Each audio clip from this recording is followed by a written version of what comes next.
across the street, I said,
just like the Michelangelo.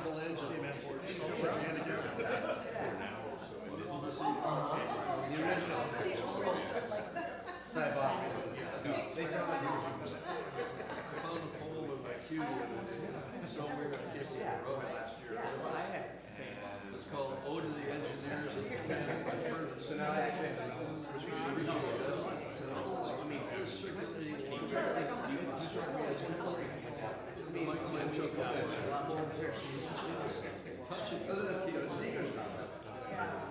little crazy. Well, this is Amy's project here. This thing is just I helped put the deal together. So it's not a help the church. Yeah. Because I read it. She told me already. So they don't see that. How do we deal with it? It's a pleasure to meet you. And I have.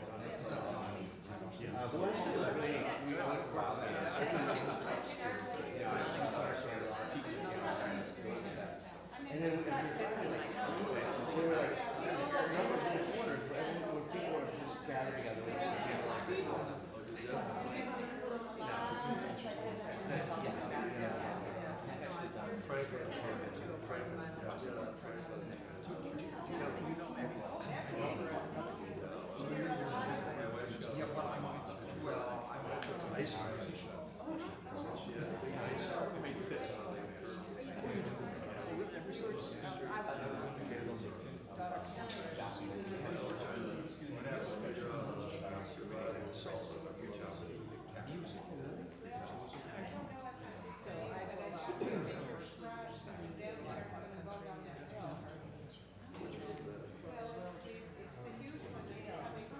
So I think the main church service went over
Good morning.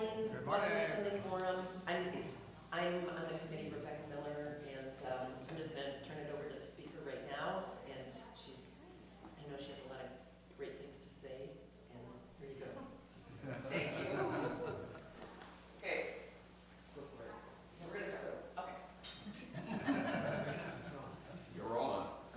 Good morning, everybody, and thank you all for coming so much on this freezing cold day when there's so many other things going on. I know that there are some meetings happening here with immigration lawyers at 10:30. If you need to go to that meeting, just go. Or if you need to go to we will be here for at least 45 minutes, so if you have to leave, leave. But please, I'm so happy that you're here, and I think the show has been extended through April, so that if whoever didn't come today that might want to come, we'll do it again. First of all, I'd like to take a quick, can anybody hear me all right? Yes. Ma? You can hear me? Okay.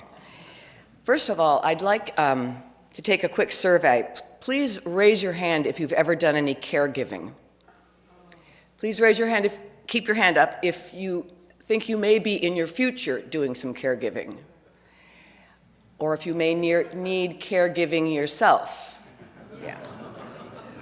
So we have a lot in common here. I'd like to introduce you to the model for all the portraits that are in the lobby, my mother, Anne Cosgrove Warner, right here. She raised 7 children, me being the oldest. Once a week, she baked 8 loaves of bread. There's nothing like the smell of fresh bread when you're getting off the school bus.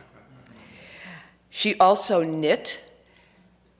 She knit that sweater, by the way, for my father 50 years ago. She was the leader of my Girl Scout troop. When I played Maggie in Cat on a Hot Tin Roof, I copied her, the way she would put on her nylons before going to a party. I thought she was so glamorous. While I was growing up, she was active in the League of Women Voters, the PTA, and her church. She was the president of the Junior League. She always felt that people thought she was smarter than she really was. Once the rest of the kids were growing up, she worked as a docent at the Art Institute, or MIA, as they call it now. She was a guide at the Walker. She was a guardian ad litem for the courts. And she was very active with Nonviolent Peace Force. I also have 3 brothers here. Bradley, raise your hand, Bradley, David, and Deacon. And I also have 3 sisters, but they live on the East Coast, Libby, Molly, and Lucy. They have all been so helpful. I'm very lucky to have such siblings, and they're generous partners.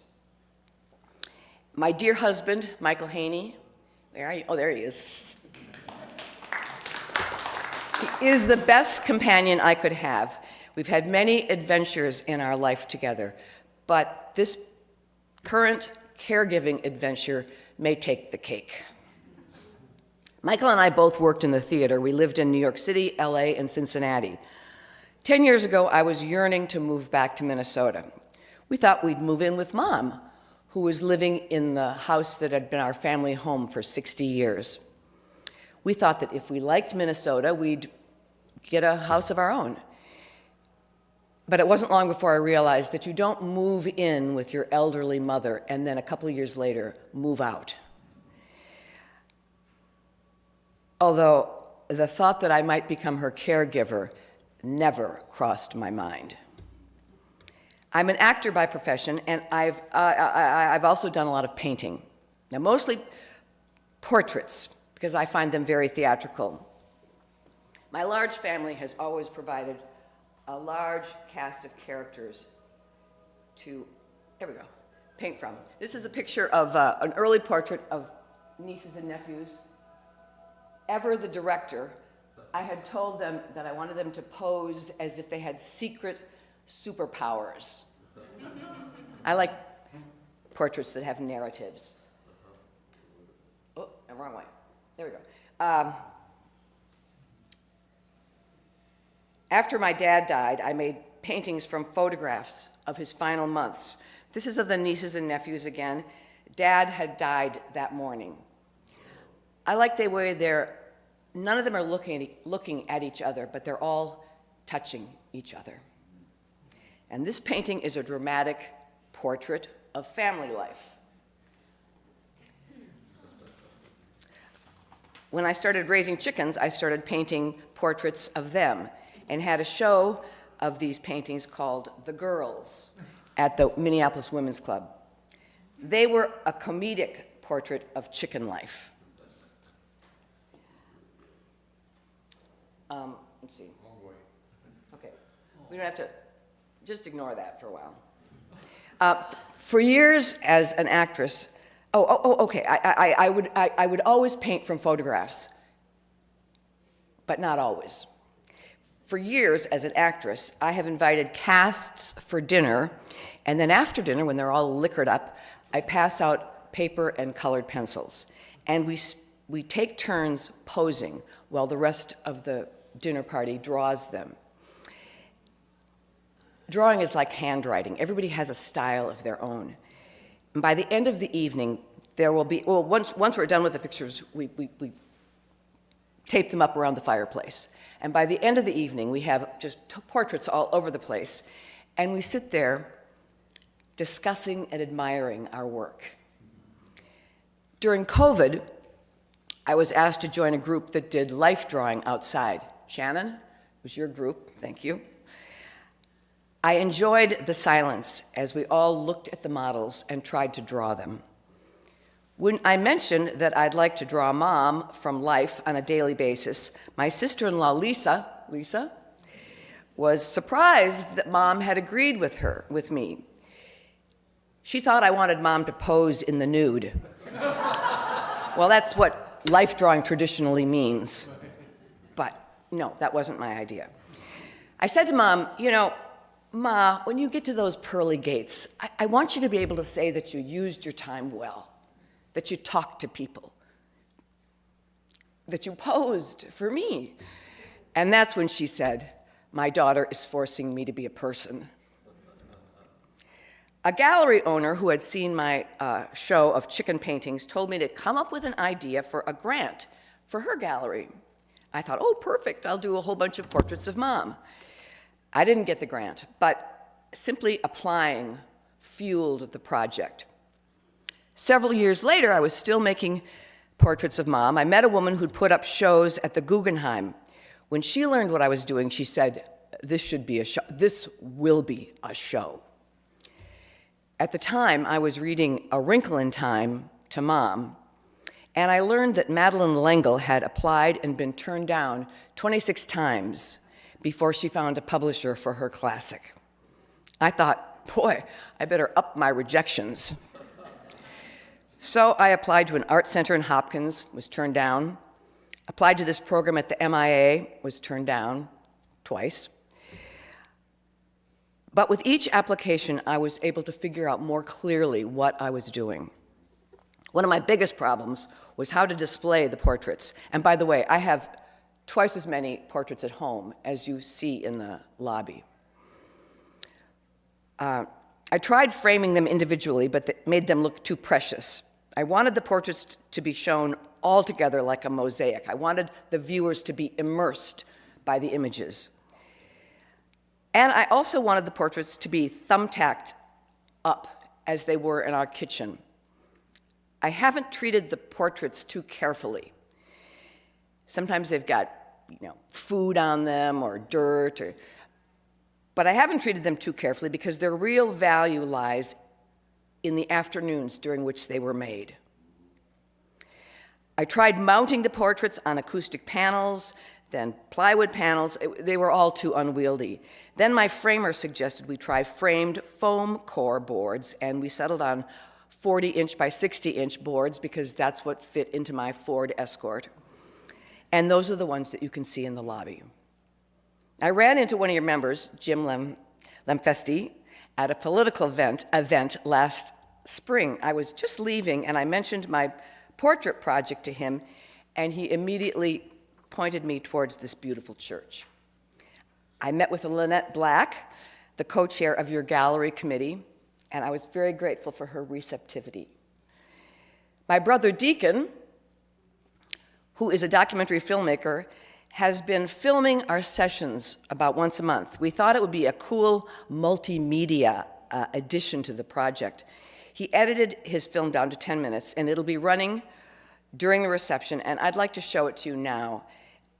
As you'll see from the film, we sometimes have guest artists in my portrait sessions. Nope, that's wrong.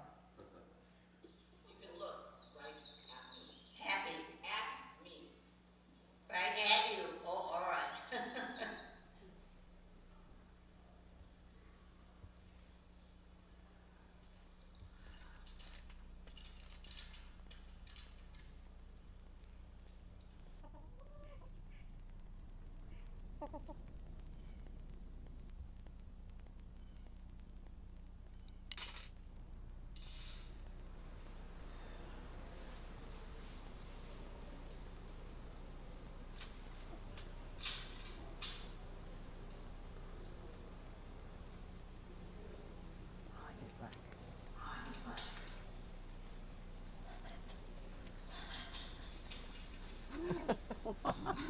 I'm groaning.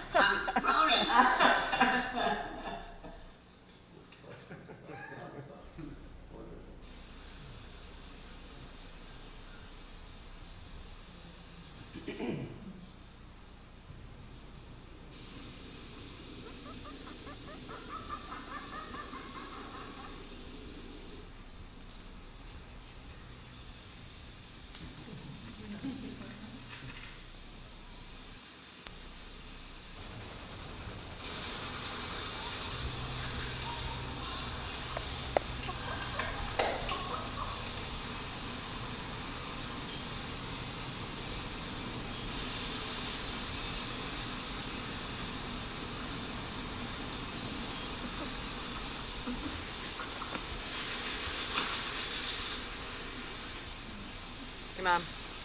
Come on.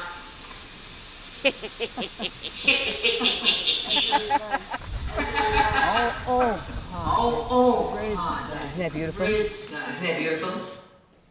I had this idea I had this idea a couple months ago. rolled by Mom. And I rolled by I would draw Mom. her every day. I would draw her every day. My aim is to do it My aim is outside as long as possible into the outside as long as fall. possible into the fall. It's beautiful here in the fall, and Here in the fall. and the winter.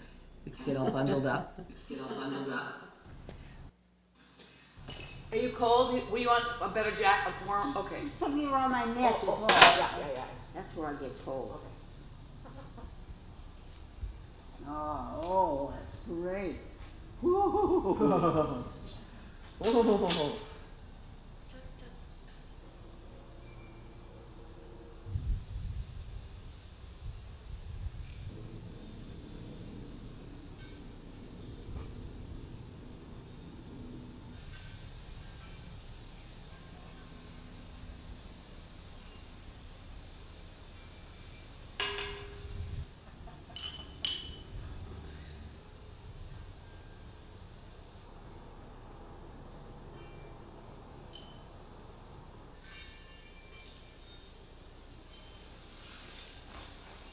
You're supposed to say, "Oh, I love it, honey." Oh, I love it.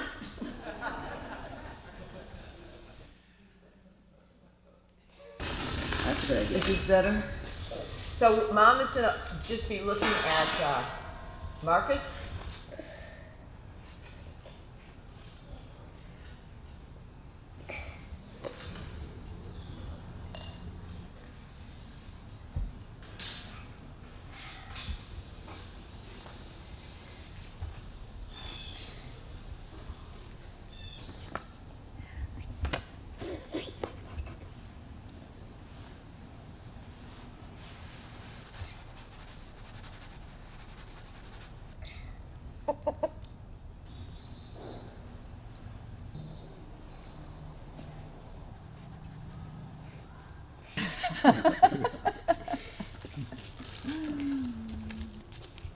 We'll have Sonia looking at Mom too.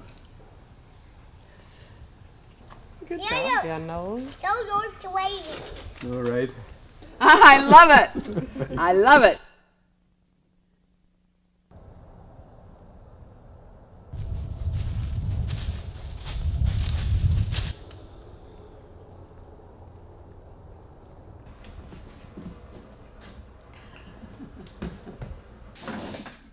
Whoa, another.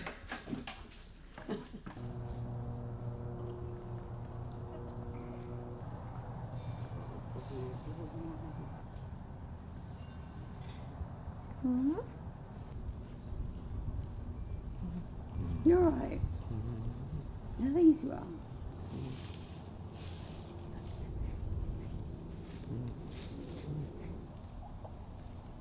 What you doing?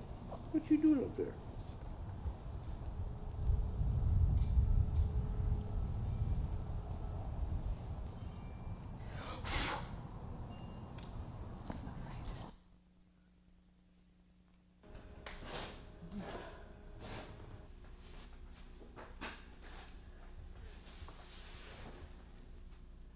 I'm just gonna do something here. You want me to look at the tree? Yeah.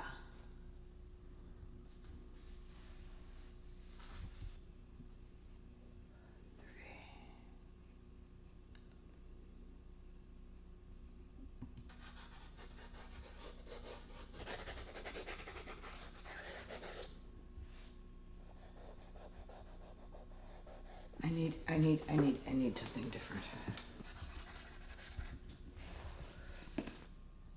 Look at the tree for a second.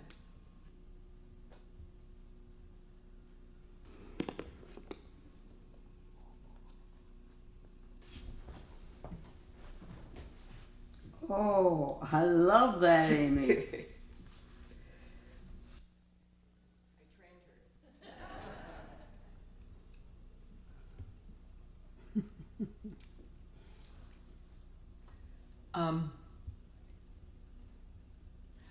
Okay, look out there. Um. Let me see. Let me see you smile.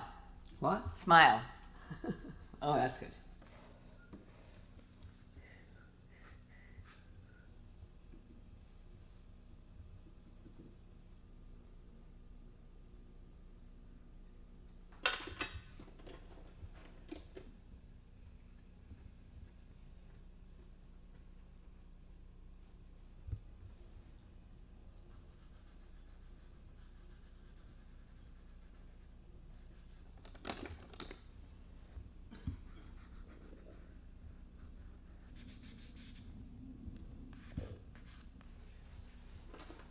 You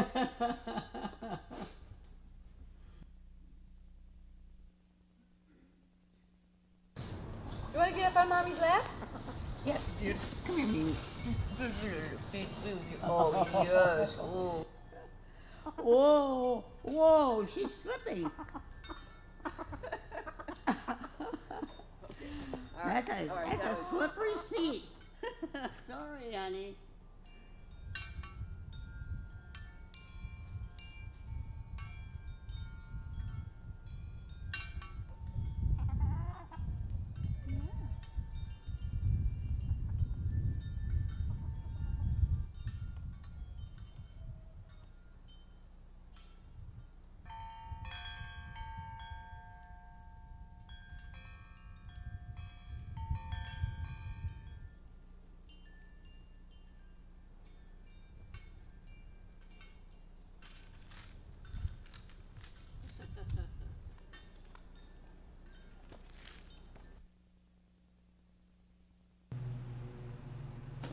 Oh. You want to be in the picture? Cal, I'll put you in. But you got to stay there. I thought what do you think? That was just arriving or leaving? She's arriving. I don't have room for your head if you look straight at.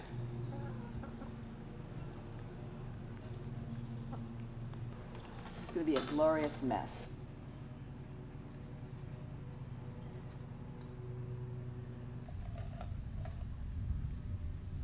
Let's smile at me for a minute. What? Yes. I have you wearing lipstick today. Really?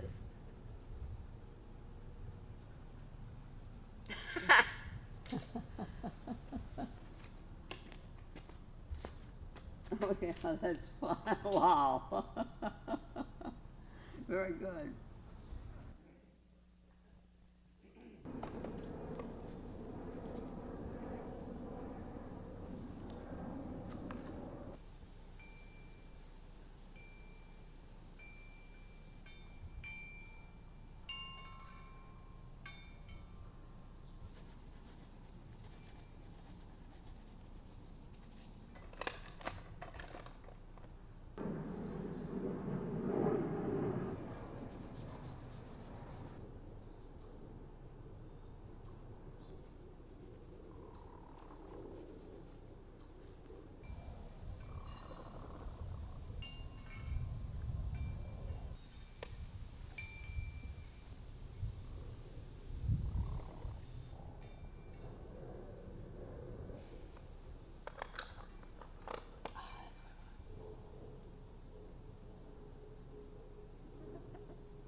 Thank you, Deacon, for your gorgeous work.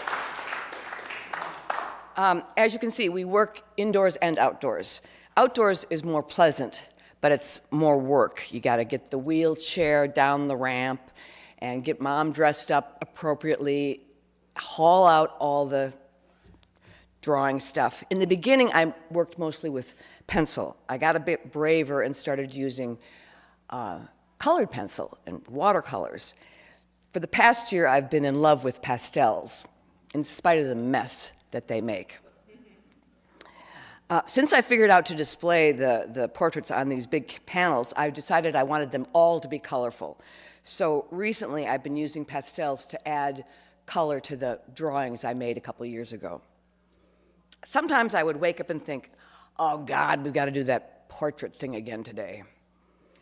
But by the time we start, I've come up with a new point of view that interests me. If we're going outside, Mom will sigh with pleasure the minute we move into the daylight. The hens come running over, Wendy often jumps on my lap, and it always feels like the favorite part of my day. We don't talk a lot other than me saying, keep your head up, don't close your eyes. Just look at that tree. Hold your hand still for a sec, please. I'm always working as fast as possible because the light can change or Mom could start to get sick of holding still. One day it was gorgeously sunlit and quite hot. After a while, Mom says, Amy, my arms are burning on this wheelchair. So I had to quickly move her into the shade and try to recreate the hot sun from memory. It's one of my favorite portraits. It's my David Hockney tribute. At times, she might be braving the cold, so that's another reason I have to work fast. But the whole point of the portraits is to spend time with Mom. This is very freeing because it doesn't matter what the finished product looks like. I often feel a portrait is the worst I've ever managed to do, that I'm not spending time, I'm wasting it. But then I'll start to sort of like the drawing and maybe even be in awe of it. We often spend more time outside after the portrait is finished, and then we go in and I tack it up on the kitchen bulletin board. I can see the portrait from a distance that way, and I'm always jumping up onto the chairs to fix something or other. Occasionally, I work from photos. One day, a niece visited, and we went outside to sit in the sun with no portrait materials. Now, Mom had this knit shawl draped over her lap. Louise, our Andalusian hen, was very interested in that shawl. She kept looking up onto Mom's lap while Mom goes, no, no. But Louise ignored her command and jumps onto Mom's lap. And Mom is trying to push her off, and Louise is flapping her wings and trying to gain purchase. Finally, Mom just gives up and takes Louise in her arms, and they sat that way for 20 minutes. So I did take a picture of that and drew that. It's in the lobby someplace, but it's the dark gray chicken in her lap. I've seen wonderful clips of dogs being brought into assisted living homes and how they become so beloved and enlivening to the elderly. I'd like to suggest that chickens can do the same thing.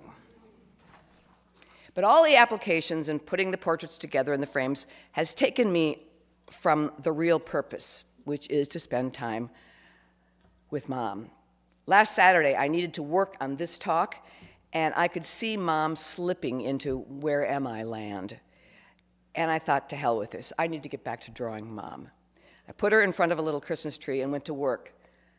Oh, God, you're so much prettier than I'm making you. Why can't I get your smile right? But when I finished painting or drawing this particular portrait last week, Mom burst out laughing because I did make her look like a maniac. Not on purpose, but... Right?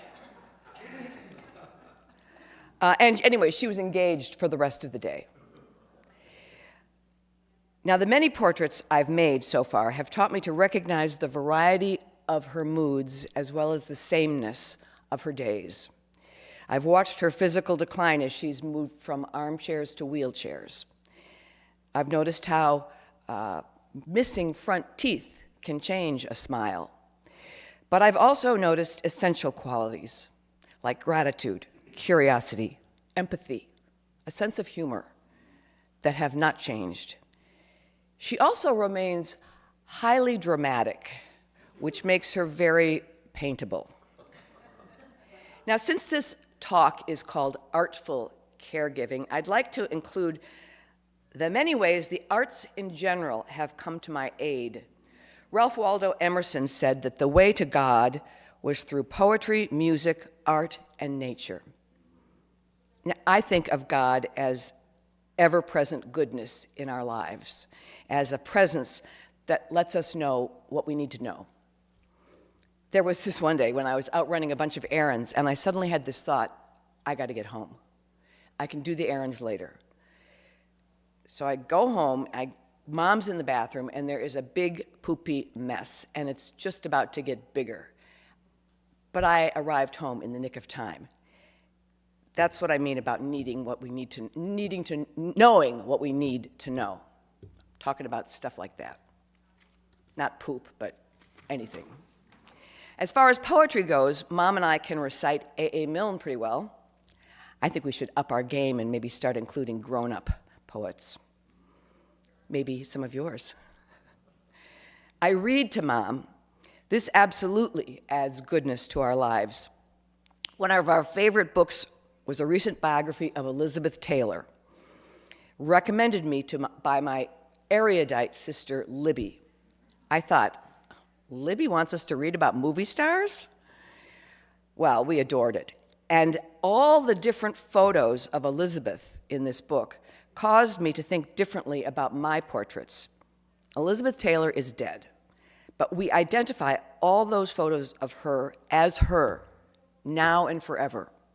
We don't think, oh, that's not her, she's much older now. We allow her to inhabit every age. We don't give ourselves that same privilege. We look at photos of ourselves and say, oh, I don't look that anymore. I've got all these wrinkles now. I painted my first self-portrait about 20 years ago. My husband, Michael, burst out laughing. He said, you look 20. I said, so? And so again, all these different portraits of Mom, she appears in all of them as a different age. That's partly my lack of skill. But I decided early on in the project not to bother about how perfectly her age is described. She inhabits all her portraits, just like Elizabeth Taylor does. And in that sense, we all get to be ageless. Other favorite books include The Women, about nurses in Vietnam, Peace Like a River, a wonderful mixture of adventure, miracles, and healing, Huckleberry Finn, Lessons in Chemistry, Jacques Pepin's autobiography, Chasing Me to My Grave, another autobiography about a black artist who grew up in the Jim Crow South. That was a really fun book to read out loud because he had such a distinctive voice. In general, books that work for us don't have too many characters or plot twists. Louise Penny does not work anymore. But books that have heart, history, and humor do. I can always tell if Mom is listening because she'll stop me if she doesn't hear a word. And she laughs at all the jokes. Any book recommendations that you all have, by the way, let me know afterwards. We're lucky to be surrounded by nature. We can see deer and turkeys out the windows. There's also a bird feeder. We have a long driveway that I'll take Mom up and down on nice days. Those phone apps about identifying plants are really fun. Winters are tough, but building a fire helps. Now, Mom's hearing isn't great, so there's not a lot of music in our lives except for me practicing the piano, which doesn't always count. Mom and Dad had a lot of albums from Broadway musicals, and growing up, we knew all the lyrics to The Music Man, My Fair Lady, Pal Joey. Well, one morning, several years ago, Mom had spent the night in the guest bedroom because she could no longer get up the stairs to her bedroom. And that morning, I woke up around 5 in the morning. It was still dark, and I thought, I'm going to go down and check on Mom. So I go down, and she's lying naked on the floor next to the bed. Michael was out of town, so I had no idea how I was going to get her up. Finally, I said, okay, Ma, I'm going to sit here. You just have to grab my bathrobe and pull yourself up by my bathrobe onto the bed. So she grabs my bathrobe, and for 30 seconds, she's screaming like a sumo wrestler. She's like, ah! And she gets herself onto the bed, and she goes, all right, old man, we did it, we did it, we did it. We didn't think we'd do it, but we did. We spent the rest of the day watching the sunrise through the picture window in this bedroom and watching the turkeys parade back and forth in front of the window.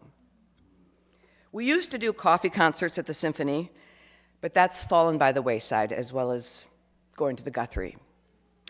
It's sad to let go of things, but also relieving at the same time. Trusting that new ideas will present themselves is pretty important. Television, for instance, is great. I think we all know that from COVID. These days, Mom is interested in nature and history documentaries. Little House on the Prairie was riveting to us all for a while there. British baking show is starting to wear us out. I used to work on jigsaw puzzles and listen while Mom was watching TV. Once she was watching a show on Iran's ancient Persepolis. I go, this is interesting. It's amazing, she replies. We always watch a movie during dinner. The older films like Scarlet Pimpernel or The King and I make more of an impression. Dance has helped me get through all this. I have two of my dancing partners here today. I take ballet 4 mornings a week. We have senior helpers that come in on those mornings, and they are a godsend. My brother Deacon has a big square dance party every Christmas. This year, Mom actually wanted to watch the dancing and stayed up past midnight. My heart was bursting. As far as writing goes, I do keep a diary. Once I wrote Mom a letter and said that she was teaching us how to live all the different parts of our lives, and that it was an important job and shouldn't be poo-pooed. I found that writing helps me focus my thoughts on what matters. Now, I doubt that Emerson had the state fair in mind when he was talking about a way to God, but it's a family tradition. And a couple of years ago, we almost skipped going to the fair. It seemed that Mom wouldn't care one way or the other, and it was going to be a major pain in the ass to get her there. Then I was given an insight by one of our senior helpers, for which I was deeply grateful. Mom had told this helper that she was going to the state fair tomorrow, and that she couldn't remember when she had been more excited. We went, needless to say. And we went again this past August. I have photos of Mom beaming next to these big heads in the cow barn. It was a great day. Wait. There she is in the cow barn.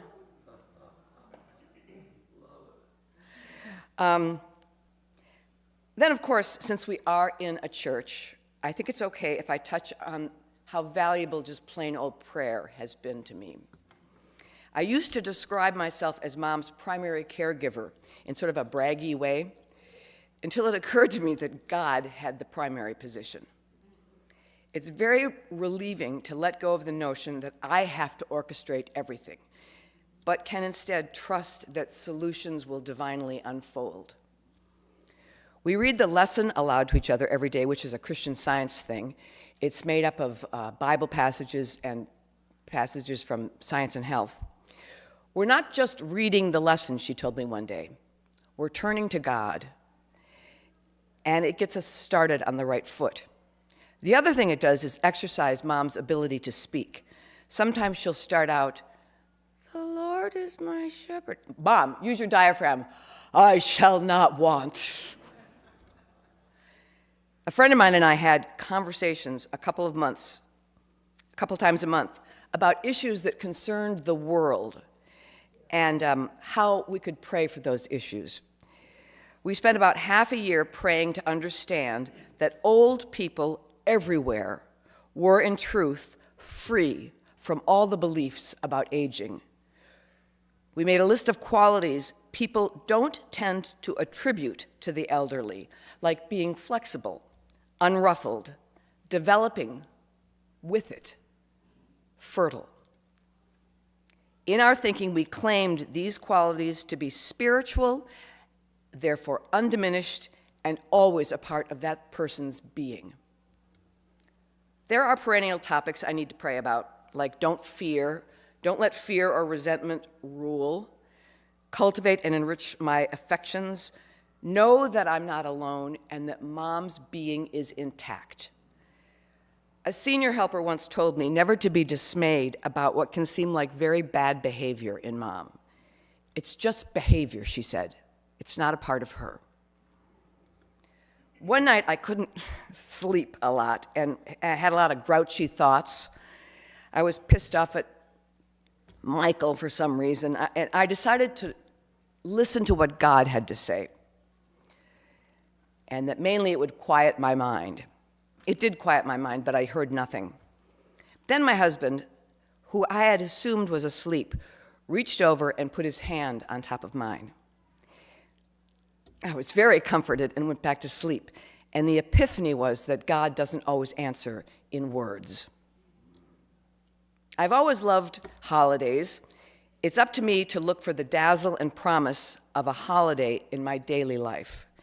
It helps to imagine, or even better, to know that I'm standing on holy ground.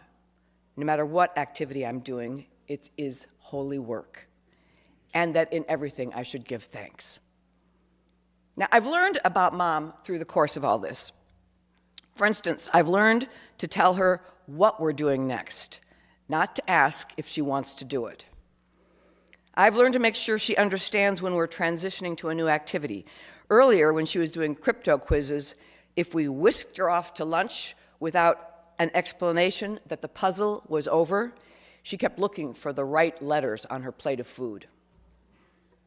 Compliments mean more to her than I ever realized. Once she was resisting eating dinner outside with some friends of mine. She said, I'm nothing, Amy. I said, Mom, these people enjoy your presence. They want to see you. Okay, she responded happily. She still has great empathy. When she learned her granddaughter had had a miscarriage, she shouted, "Oh, damn!" I thought she was going to start crying. When I announced that I'd been hired to act in a show at the Guthrie, she screamed in delighted surprise. She doesn't want to die anymore. It used to be a common refrain.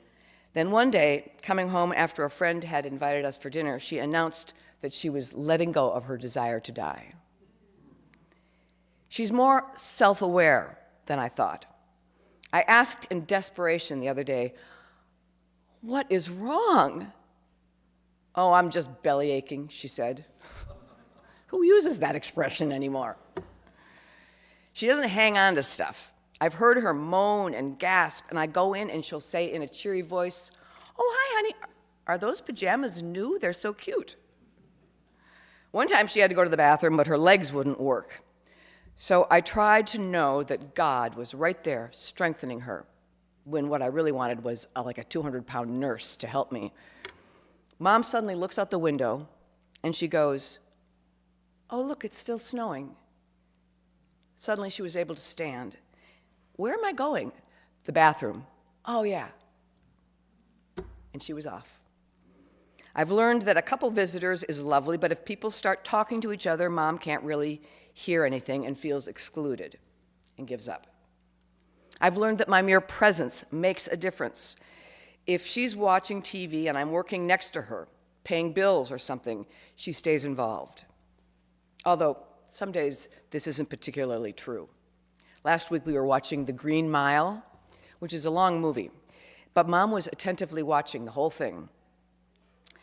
Except that when I asked her how she liked it, she said she didn't follow any of it, which is discouraging. But, what are you going to do? On the other hand, we watched charades yesterday afternoon, and she was completely into it. I like to think I learned a few things about myself as well during this whole portrait project. In the past, portrait project, but caregiving project. In the past, I've tended to put all my life issues onto my situation with Mom. My own aging, not working as much as an actress as I would like to, my husband's physical problems. These issues are not related to caregiving. I love the term unreliable narrator, and am growing more canny about recognizing when I'm spinning my life story in a negative way. I heard in this yoga class that if you don't find joy in the snow, you'll have the same amount of snow, but less joy. I can be fearful about the future. I can resent missing out on things, but I can also tell these junky feelings to back off. I've noticed that my first reaction to a new suggestion is often, no, it won't work. My sister Libby bugged me for a year to get a commode for Mom. I was always like, oh, no, ew, no. Well, now we have one, and it's great. I'm sorry, do you have to leave? No, you need to wrap up. It's just a few minutes. Church starts in 2 minutes. Oh, I've got 1.5 pages. But, okay. Is that all right? I just want to just make sure you're aware that Church starts. the next service. Anybody that needs to leave for church, You're welcome to please stay, but I take. just wanted to let you know. Thank you so much. Sorry. I knew this was going to go long, but we started late too, so. Okay. Thank you. So for the past 6 months, it's been all about how to get Mom transferred from the bed to the wheelchair to the commode, We've ended up with this big electric transfer machine. Now, I typically had a lot of objections. We'll have to rent a bed and move her into the family room. I'll never be able to leave because it takes so long to learn how to use this damn thing. And where am I going to put my jigsaw puzzle table? But you know what? The machine works great. I take my time with it. I say each step in the process out loud. Okay, now I'm unlocking it. Now I'm opening it up. And Mom likes these prompts because they keep her in on what's going on. I've learned that I've become a better portrait artist. I guess practice does make a difference. I once asked Mom what she enjoyed about posing for me. She said, "It's something to do." A low bar, I agree. But I continue to draw her for the same reason. It's peaceful to quietly look at my mother. I like the collaboration. We share a sense of accomplishment. I hope this exhibit of our work will contribute to the conversation about how to better enjoy the oldest people in our lives. And I'm very grateful that my mother, who is 97, is still a part of the conversation. I'd like viewers to come away thinking, gee, I might like to try to do something like this. And seriously, what I have done isn't about talent, it's about desire. I'd like viewers to see that age is only one of the many qualities that we use to describe a person. I'd like viewers to look at others with greater attention, and in doing so, be drawn to them. So, if we have time, I'd like to open this meeting up for questions, but what I would really like was for some of you to share with us ideas about caregiving that have worked for you, because as Joyce Vance says in her civil discourse letters, we're in this together. That's it. Thank you. So anyway, anybody that wants to talk or ask questions can, or you can go to the lobby and have treats or to church. Yes, Jim.